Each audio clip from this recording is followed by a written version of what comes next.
অস্বাস্থ্যকর পরিবেশে বাইরে দামি খাওয়ার চাইতে বাসায় ডাল ভাত খাওয়া অনেক ভালো। তো বাসা থেকে খাবার নিয়ে আসলাম, এখন ওইটা খাবো। শুনেন, বাসার খাবারের উপরে কোনো খাবার হয় না, এটা যে যত কথাই বলুক না কেন এটা বুঝতে হবে।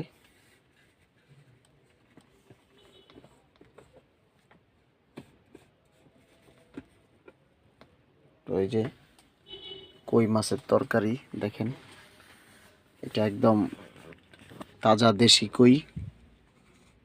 দেশি কইয়ের সঙ্গে ধনিয়া পাতা দিছে বেশি করে। দেখেন এটার কিন্তু আপনারা দেশি কই যদি ধনিয়া পাতা দিয়ে রান্না করে খান তাহলে এটার স্বাদ আপনারা বুঝতে পারবেন।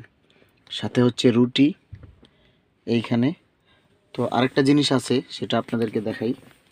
আরেকটা জিনিস সেটা হচ্ছে যে এই যে বাসায় তৈরি সবজি।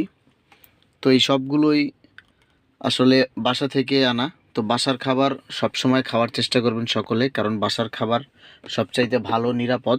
আর বাইরের খাবার কখনোই খাবেন না, কারণ সেগুলো অস্বাস্থ্যকর পরিবেশে তৈরি হয়ে থাকে, স্বাস্থ্যের ক্ষতি হইতে পারে। এজন্য বাসার খাবার খাওয়া সবচাইতে ভালো। ভালো থাকবেন সবাই।